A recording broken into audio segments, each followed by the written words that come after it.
Hey y'all, Mike with Cardboard Kingdom. Welcome back to another Disney Lorcana video. Today we're going to talk about the Lorecast that happened earlier today. I actually was not able to join the Lorecast, but I watched it after the fact.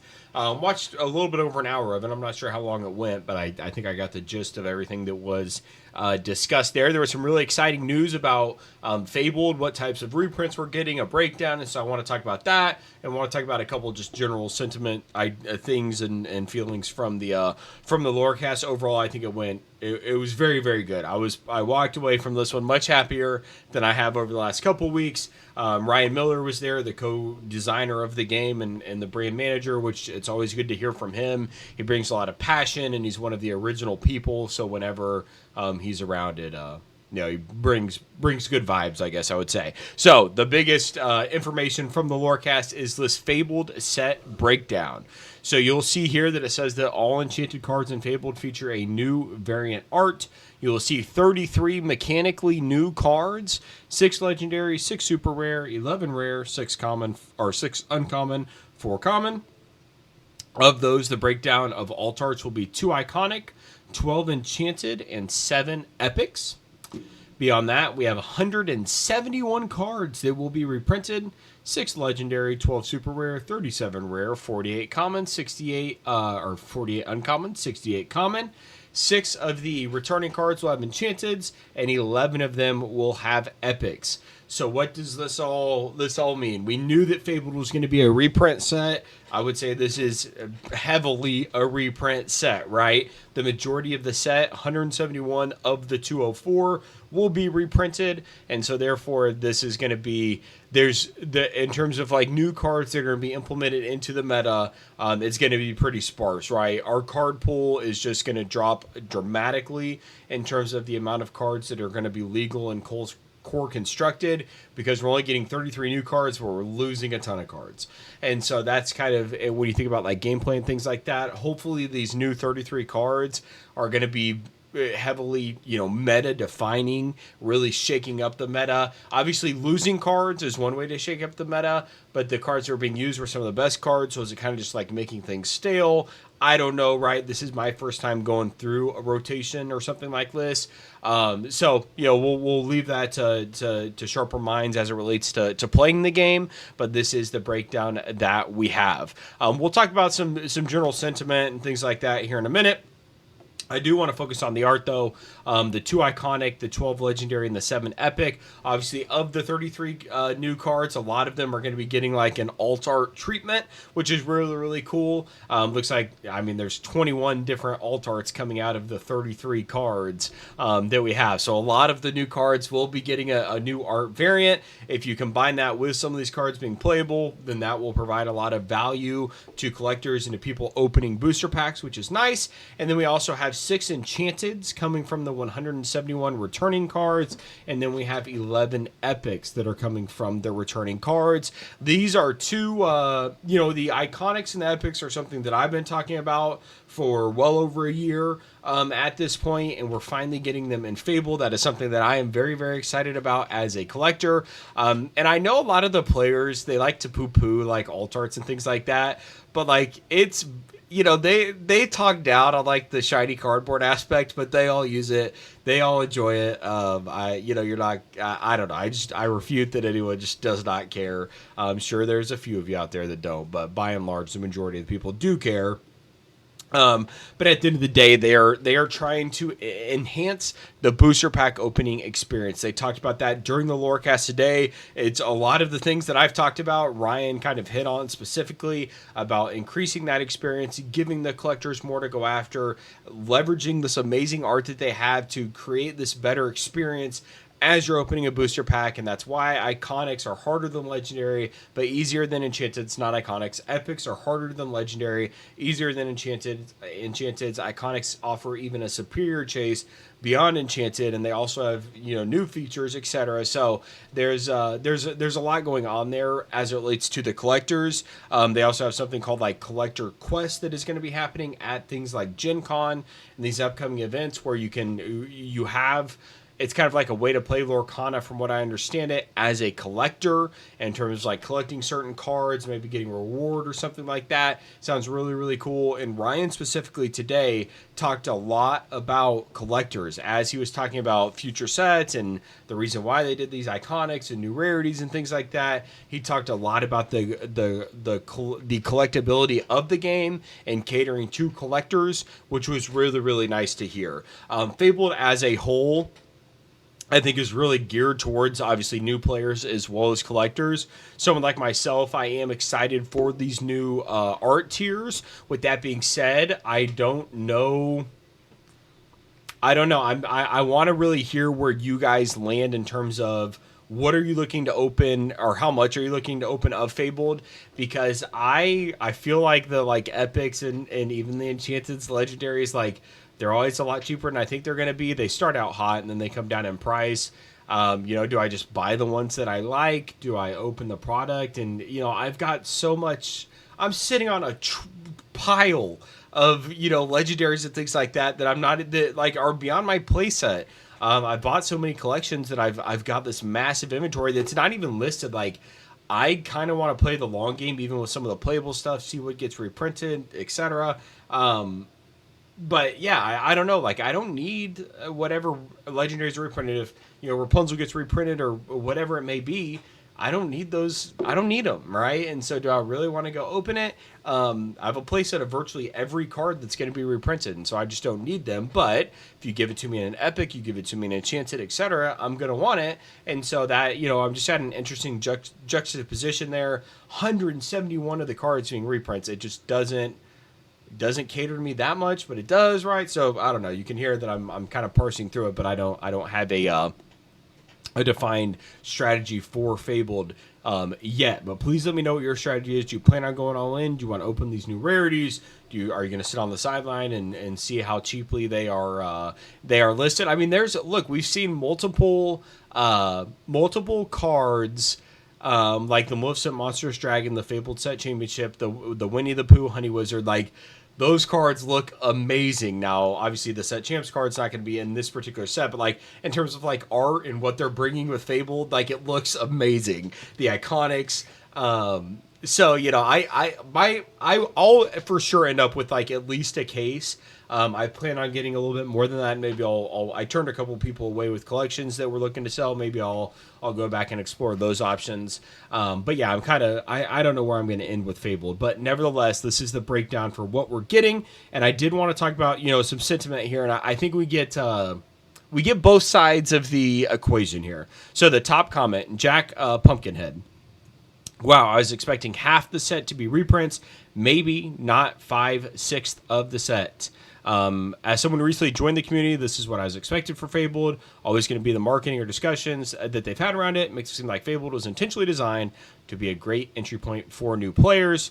Let's see here. This to me is surprising to me. My excitement for this has dropped tremendously.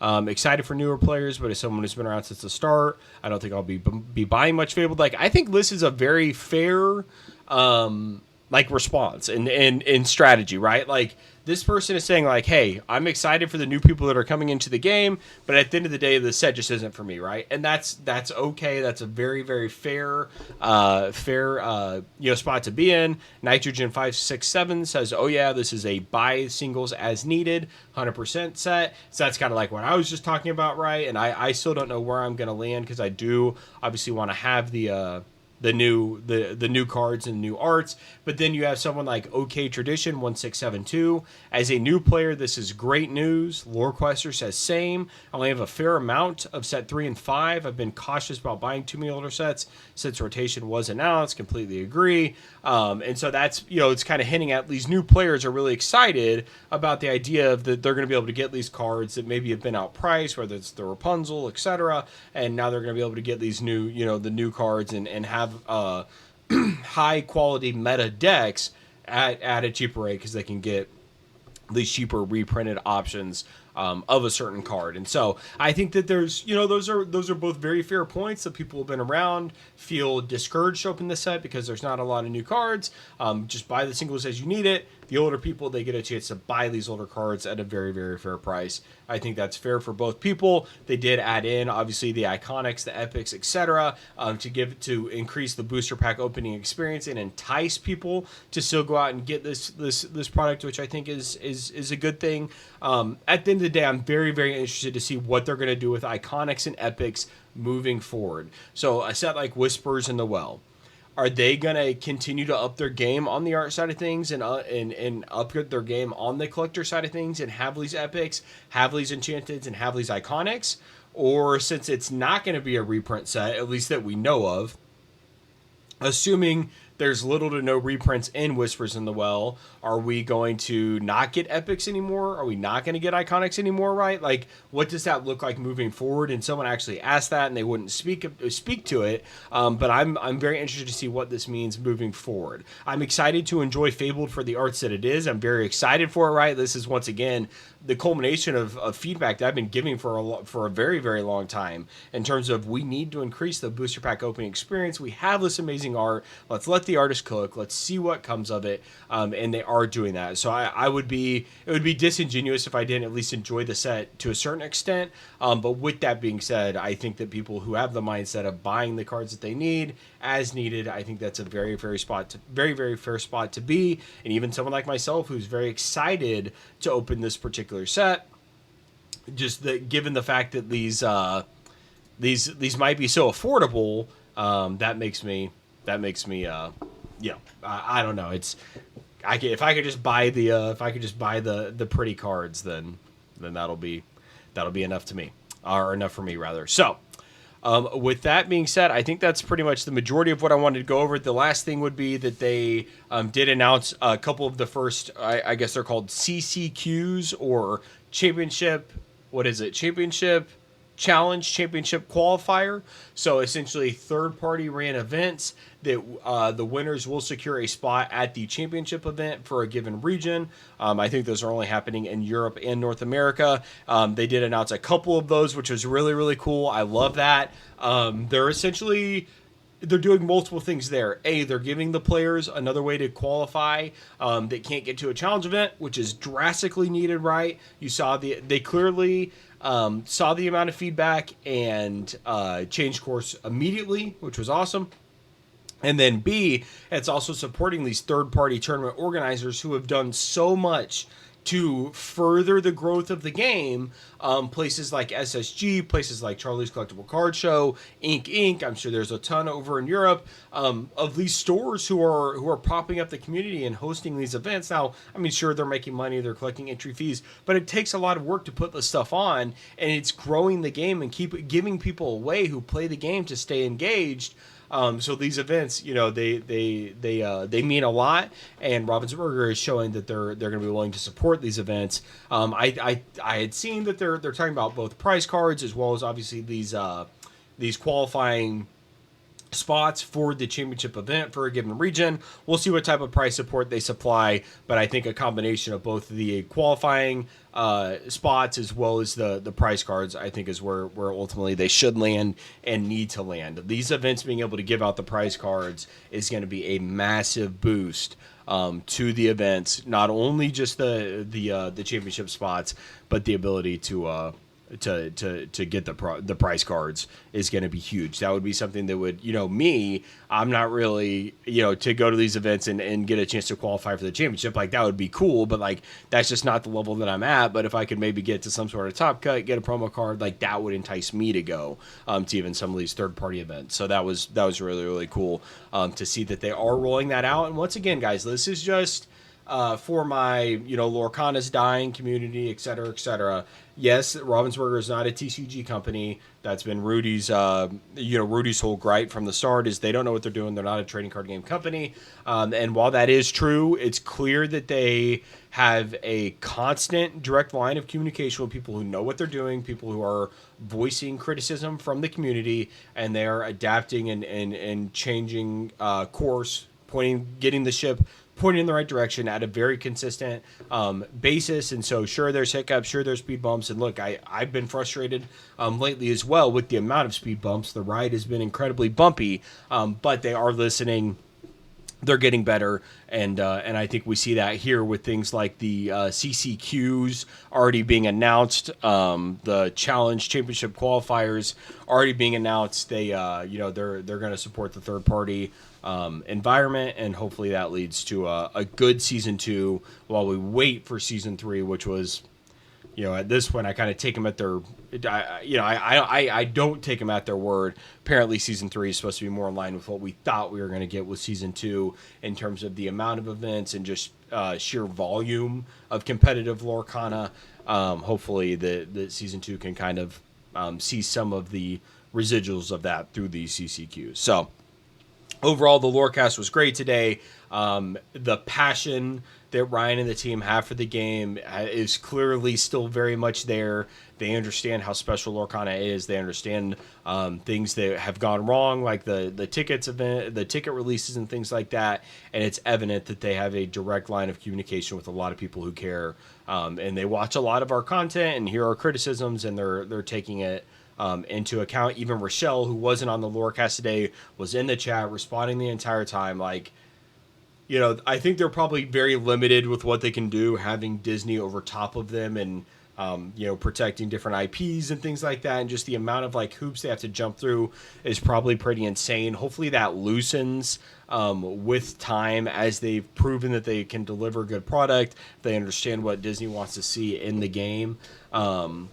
But yeah, they've done a really, really good job, and they're taking feedback clearly and adjusting accordingly.